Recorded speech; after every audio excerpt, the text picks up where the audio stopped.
चूंकि हमारे संभागीय प्रभारी महोदय को अन्यत्र जगह जाना है, माननीय रविंद्र कुमार राय जी, झारखंड के पूर्व अध्यक्ष, पूर्व सांसद, पूर्व विधायक, एक बार जोरदार ताली बजाएंगे और आपसे निवेदन है कि अपनी बात रखेंगे। भारतीय जनता पार्टी जिंदाबाद, जिंदाबाद जिंदाबाद, भारतीय जनता पार्टी जिंदाबाद, जिंदाबाद जिंदाबाद, नरेंद्र मोदी जिंदाबाद, जिंदाबाद जिंदाबाद, नरेंद्र मोदी जिंदाबाद, जिंदाबाद जिंदाबाद। बालोद जिले के जिलाध्यक्ष सम्माननीय श्री के.सी. पवार जी,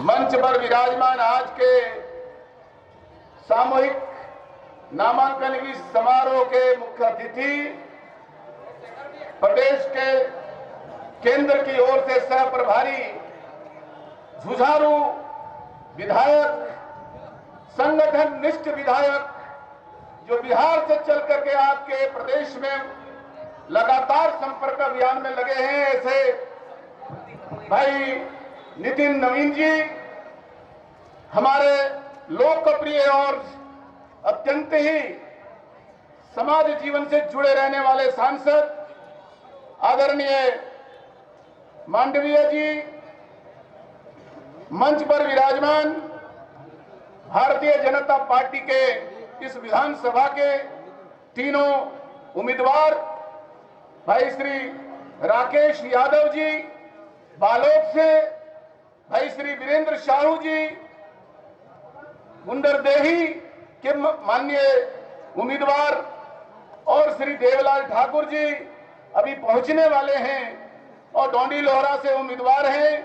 इसके अतिरिक्त मंच पर विराजमान पूर्व विधायक बालोद के भाई प्रीतम साहू जी, देवेंद्र जायसवाल जी, किशोरी साहू जी जो महामंत्री हैं, भाई किसान मोर्चा के प्रदेश अध्यक्ष पवन साहू जी, यशवंत जैन जी, अभिषेक शुक्ला जी, और यहाँ विराजमान सभी भाजपा के ज्येष्ठ श्रेष्ठ कार्यकर्ता पदाधिकारी बंधुओं, मंच पर विराजमान सभी हमारी भारतीय जनता पार्टी के वरिष्ठ अभिनेत्री कार्यकर्ता बहनन, मंच पर विराजमान सभी पदाधिकारीगण, और यहाँ उपस्थित आज के इस जनसभा में उपस्थित भाइयों बहनों, कार्यकर्ता मित्रों, पत्रकार भाइयों, मैं आपका सिर्फ अभिनंदन करने के लिए खड़ा हूं।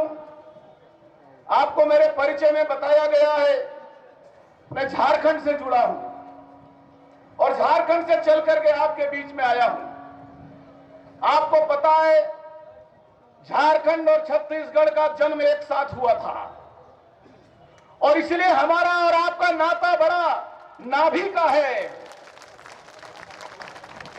और इतना गाढ़ा है, किसी छत्तीसगढ़ की मिट्टी से उपजा हुआ एक सपूत को हमने अपने यहां मुख्यमंत्री के रूप में स्वीकार किया और वो मुख्यमंत्री जो बने आज आपके आशीर्वाद से और झारखंड की कर्म क्षेत्र से राज्यपाल बनकर के उड़ीसा चले गए। हमारा आपका नाता और रिश्ता इतना गाढ़ा है। मैं आपसे कहने आया हूं, बड़ी उम्मीद से आदरणीय अटल बिहारी वाजपेयी, लाल कृष्ण आडवाणी ने छत्तीसगढ़, झारखंड और उत्तराखंड का निर्माण किया था। इसलिए किया था कि पूरे प्रदेश में रह करके इस क्षेत्र की गरीब जनता का उद्धार नहीं हो सका। आजादी के बाद जो अधिकार मिलना चाहिए था, छत्तीसगढ़ के गांव में रहने वाले वनवासी, पिछड़े, दलित, झारखंड के जंगलों में रहने वाले आदिवासी, पिछड़े, दलित, जिनको आजादी के बाद भी अधिकार नहीं मिला, अलग राज के रूप में जब उनको अपना भाग्य का निर्माण करने का अवसर खुद मिलेगा, उनके हाथों को मिलेगा, तब इस क्षेत्र का विकास होगा।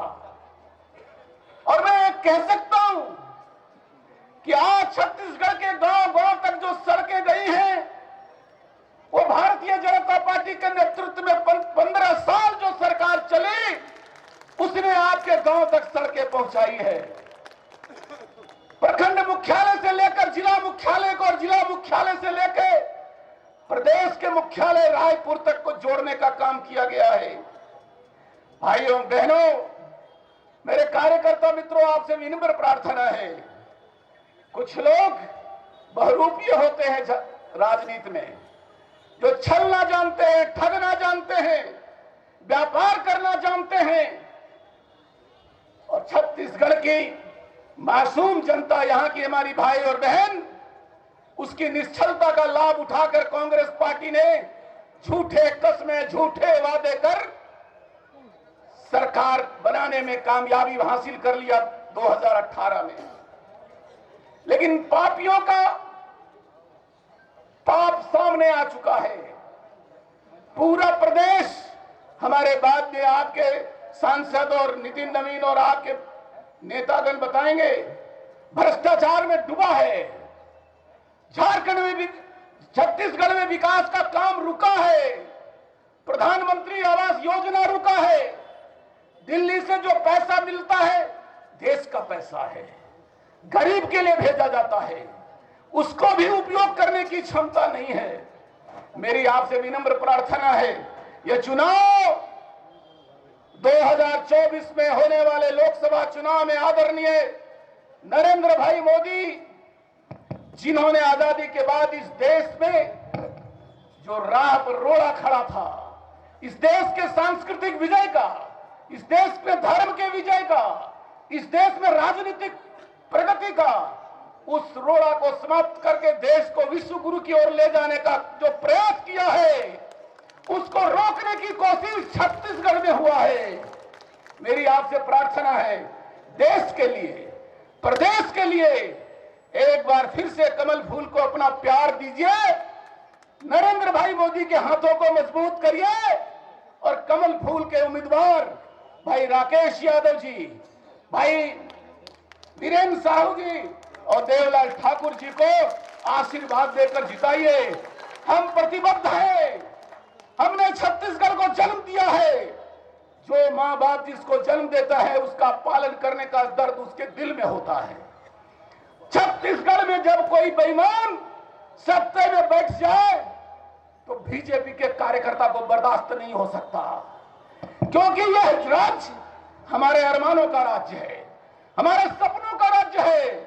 हम इस राज्य को आगे बढ़ाने के लिए प्रतिबद्ध हैं और इसलिए मैं आपसे प्रार्थना करता हूं, भाजपा जो आपका है, अपना है, उसको कमल फूल में आशीर्वाद देकर आप एक बार आने वाले समय में फिर से भाजपा की सरकार बनाइए और नरेंद्र भाई मोदी के हाथों को मजबूत करिए।